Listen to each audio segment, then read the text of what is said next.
BNP রাস্তার দল না, আমরা ক্ষমতায় যেতে চাই না। আমার নেতা তারেক রহমান বলেছে, নুরুল হুদা, আউয়াল আর রকিবুল হুদার মতো নির্বাচন কমিশন দিয়ে এমন নির্বাচন আমরা ক্ষমতায় যেতে চাই না। আমরা ক্ষমতায় যেতে চাই আমার পিতা শহীদ প্রেসিডেন্ট জিয়াউর রহমান বাংলাদেশের স্বাধীনতার পর ক্ষমতায় এসে বহুদলীয় গণতন্ত্র প্রবর্তন করে দিয়েছে, মানুষের কথা বলার অধিকার ফিরিয়ে দিয়েছে, বাকশালকে আজকে প্রত্যাহার করে সংবাদপত্রের স্বাধীনতা ফেরত দিয়েছে। সেই নেতার সন্তান তারেক রহমান বলেছে, আমি মৃত ব্যক্তির ভোটে এবং দিনের ভোটের পরিবর্তে রাতের ভোটে ক্ষমতায় যেতে চাই না।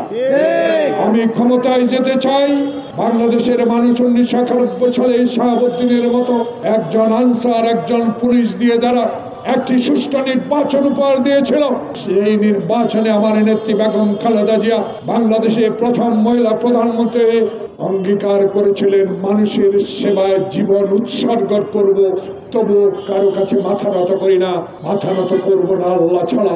তার এই প্রমাণ এরশাদ বলে 10টি বছর রাস্তায় আন্দোলন করে, স্বৈরাচার বিরোধী আন্দোলন করে গণতন্ত্র পুনরুদ্ধার করেছেন। আজকে তারই সন্তান তারেক রহমানের একই কথা, আমরা নির্বাচনে যাব। যারা বিগত 16 বছর শেখ হাসিনার অত্যাচারে জর্জরিত, যারা বিগত 16 বছরে গণতন্ত্রের কথা মুখে আনতে পারে নাই, যারা বিগত 16 বছরে সত্যিকার অর্থে গণতন্ত্রের কথা বলার সাথে সাথে গ্রেপ্তার করেছে, গুম করেছে, আয়নাগরে নিয়ে মাসের পর মাস আটকে রেখে নির্যাতন করেছে, তাদের প্রতি সম্মান করে আমরা ডক্টর মোহাম্মদ ইউনূসকে সমর্থন দিয়েছি। আপনি এমন একটি নির্বাচন উপহার দেন যেই নির্বাচনে শেখ হাসিনা মোদির আঁচল তলে বসে স্বীকার করে এই বাংলাদেশ, এই ডক্টর ইউনূস। আজকে পত্রিকা দেখেছেন 7 সিস্টারের 55% মানুষ মনে করে মোদি যেন আর হাসিনাকে দিল্লিতে না রেখে অবিলম্বে বাংলাদেশে ফেরত দেয়। প্রিয় বন্ধুগণ, বড় বড় কথা, গণতন্ত্রের বড় বড় কথা বলেন। অনেকে বলেন দিল্লির মতো, অনেকে বলেন পিন্ডির মতো, অনেকে বলেন তুরস্কের আদালে দল করবেন। যে আদালেই দল করেন না কেন আমাদের কোনো বাধা নেই, কারণ দলীয় গণতন্ত্রের প্রবক্তা শহীদ প্রেসিডেন্ট জিয়াউর রহমান, আমার নেতা তারেক রহমানও তাই বলেছে, দল করেন, দলে আসেন, জনগণের কাছে যান, খেদমত করেন, দেশের বিরুদ্ধে ষড়যন্ত্রের কাছে মাথা নত না করে এই সরকারকে সহায়তা করেন। তাই কিসের ইঙ্গিত, কিসের তালবাহানা? বিএনপি রাস্তার দল না, রাস্তার আন্দোলনের দল। অতএব বিএনপিকে টপকে আপনারা জাতীয় নির্বাচনের আগে ইউনিয়ন পরিষদের মেম্বরি ভোট করবেন, বাংলার বুকে এটা হতে দেওয়া হবে না। আন্ডার এস্টিমেট করেন না বিএনপিকে। বিএনপির ধৈর্যের বাঁধ ভাঙে নাই। বুকে হাত দিয়ে বলতে পারি, 16 বছর জঙ্গলে ঘুমিয়েছি, 16 বছর হাঁটু পানিতে দাঁড়িয়ে রাত কাটিয়েছি পুলিশের ভয়ে। গ্রেপ্তার এড়াবার জন্য এক জেলা থেকে আরেক জেলায় রিক্সা চালিয়েছি। বুকে হাত দিয়ে বলতে পারি, এই দুপুর বেলায় জোহরের নামাজের আগে একটা বিএনপির নেতা কর্মী আওয়ামী লীগ বা অন্য দলে যোগ দেয় নাই। তাই আমাদের আত্মবিশ্বাস, বিএনপি মানুষের দল।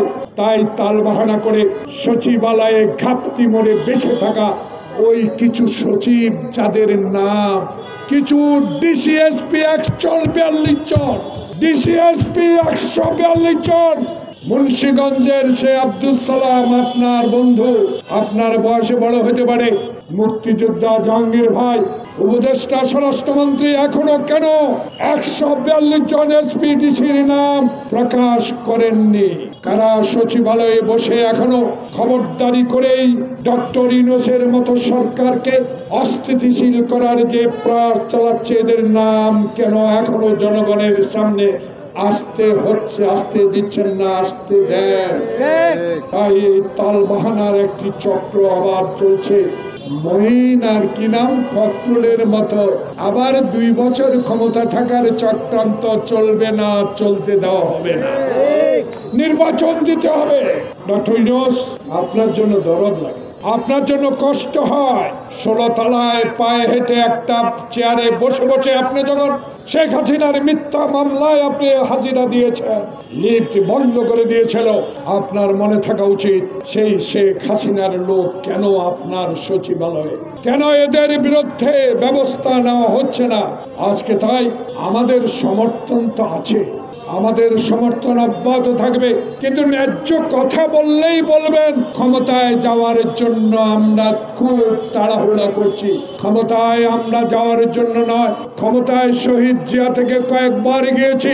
বাংলাদেশে ক্ষমতা গিয়ে বিএনপি যেই মানুষের সেবা করেছে, 16 বছরে শেখ হাসিনা যে নির্মম অত্যাচারের মধ্য দিয়ে দেশ পরিচালনা করেছে, সেই কারণে আমরা বলি একটা নির্বাচন দরকার, সংস্কার দরকার, তবে এমন সংস্কার নয় যেই সংস্কার দিয়ে বিলম্বিত করে আওয়ামী লীগের শেখ হাসিনা দিল্লিতে বসে আবারও উস্কানিমূলক বক্তব্য দিয়ে আবারও বাংলাদেশের বহু জায়গা আগুন লাগিয়ে দিবে।